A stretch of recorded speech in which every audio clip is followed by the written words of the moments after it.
Chapter 50 of Jeremiah, or as I Jeremiah, chapter 50, verse 1. The word that the Lord spake against Babylon, and against the land of the Chaldeans, by Jeremiah the prophet. Declare ye among the nations, and publish, and set up a standard. Publish and conceal not. Say, Babylon is taken, Bel is confounded, Merodach is broken in pieces, her idols are confounded, her images are broken in pieces. For out of the north there cometh up a nation against her, which shall make her land desolate, and none shall dwell therein. They shall remove, they shall depart, both man and beast. Okay, I want to tell you what I think is going on here. I think what Jeremiah is talking about, it's not past history. I think this is going to be future. I think Babylon is current day Iraq. And I think, well, I'll let you know why as I read on here. Okay. In those days, and at that time, saith the Lord, the children of Israel shall come, they and the children of Judah together, going and weeping, they shall go, and seek the Lord their God.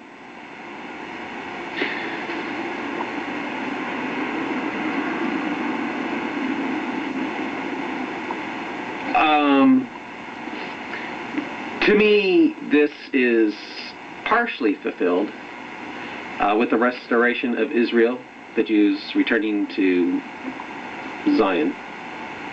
And that happened in our time, in those days and at that time. But I think, yeah, that's the children of Judah, because the children of Judah they're part of the children of Israel, and they're the Jews. But I believe that at the time when everything starts going, the Kurds and others will start heading toward Jerusalem also, to Israel, because I believe the Kurds are a part of the lost tribe of Israel. Some tribes got mingled up there during the diaspora. Now I'll go into that further here. Okay, they shall ask the way to Zion, with their faces thitherward, saying, Come, let us join ourselves to the Lord in a perpetual covenant that shall not be forgotten. Now I'll tell you why I feel that the Kurds are a part of the lost tribes of Israel. They're not Jews, but I believe they have Israeli blood in them. It says, My people hath been a lost sheep. Their shepherds have caused them to go astray. They have turned them away on the mountains. They have gone from mountain to hill. They have forgotten their resting place. That happened with the Jews, in a way. But the reason why I feel it's the Kurds, because the Jews never forgot their resting place. They know that they were supposed to be in Israel, in Zion. Kurds, on the other hand, have forgotten their resting place because they think they're Medes, and they are. But they also have bred with the diaspora Israelis, so they've forgotten their resting place. They don't realize that they are part of the lost tribes of Israel. Yeah, and they've gone from mountain to hill. And if you look at Kurdistan, it's nothing but mountains. Yeah, they've gone from mountain to hill. Okay. All that found them have devoured them. Hitler devoured the Jews. Inquisition devoured the Jews. Saddam Hussein tried to devour the Jews, scuds, but instead he devoured the Kurds. In a way, he attacked them, gassed them, and stuff like that. And during the uprising, he really got them. And of course, they've been treated lousy in Turkey. Turkey's been killing them too, and we allowed them to get killed during the Gulf War when Bush said, "Can't help the Kurds because with Saddam, you know what to expect." So all that have found them devoured them, and their adversary said, "We offend not, because they have sinned against the Lord." The habitation of justice, even the Lord, the hope of their fathers. In other words, we call them Christ killers and allow them to, that's what they say. So that I feel the scripture has definitely been fulfilled. Okay, then it says, right here, remove out of the midst of Babylon. I believe, get out of Iraq here, and go forth out of the land of the Chaldeans. Chaldeans are Iraqis. also Kuwaitis. And be as the he-goats before the flocks. For lo, I will raise and cause to come up against Babylon, against Iraq, an assembly of great nations from the north country. I feel that north country. Well, during the Gulf War, I thought the north country was like North America, with the UN and all that, because they got together, But I feel that in the future, it's going to be Kurdistan from the north country. And the assembly of great nations are going to help the Kurds overthrow Saddam. And they shall set themselves in array against her. We did that during the Gulf War. We set ourselves in array against Iraq. From thence she shall be taken. Their arrows, in other words, their missiles, shall be as a mighty expert man, none shall return in vain. And they didn't return in vain because when they hit their target, they exploded. Plus, they were as an expert mighty man because they were able to hit their target. They were called smart bombs. You could fly here and then here, and bam, cruise missiles. So our arrows really were as an expert mighty man. And Chaldea, Kuwait, is where Chaldea is, but it's also part of Babylon, or Iraq, shall be a spoil. All that spoil her shall be satisfied, saith the Lord. And we were satisfied during the Gulf War. They were. It was one of the easiest victories we have ever had.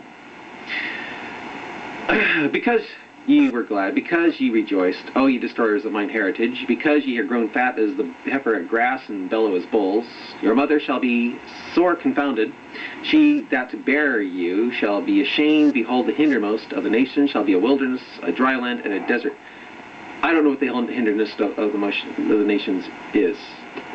Iraq, but to me, the hindermost means it could be Kurdistan here. It's talking about here.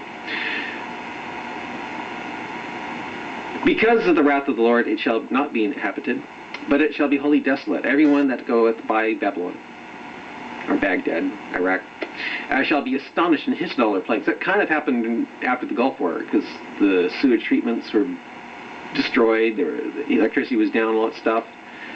And it was like a plague in Iraq after the Gulf War. But it's going to be worse later, if I read on further here. Put yourselves in array against Babylon, round about, all ye that bend the bow, shoot at her, spare no arrows, for she hath sinned against the Lord. I think this is future tense. I really do. Shout against her round about, she hath given her hand. Her foundations are fallen, her walls are thrown down. Her walls, air defenses, no air defense. We can hit it at will. There's no way. We can hit Iraq at will with our missiles and stuff. Our plane, jets can get in there. It really has. The walls are thrown down. There's no air defenses at all. They send up a plane that flies to Iran. For it is the vengeance of the Lord. Take vengeance upon her, as she hath done, do unto her. And I feel that what Babylon is going to do is fulfill Jeremiah 49. And once Jeremiah 49 is fulfilled, then the rest of Jeremiah 50 will be fulfilled. You'll have to read Jeremiah 49 for yourself. Go out, cut off the sword from Babylon, and him that handleth the sickle in the time of harvest. For fear of the oppressing sword, they shall turn every one to his people, and they shall flee every one to his own land. I think this has been fulfilled a few times, actually. I feel that these people are getting out of their UN inspectors. They got out of there because they were afraid that they didn't want to be there during the attack, so they pulled out. The reason why it's called him that handleth the sickle, cut off the sword from Babylon. I think that the sword from Babylon was during the 1996. The sword was the people up in Kurdistan. The CIA, they had this radio broadcast system. They're trying to sow discontent with Saddam so there'd be an uprising and help.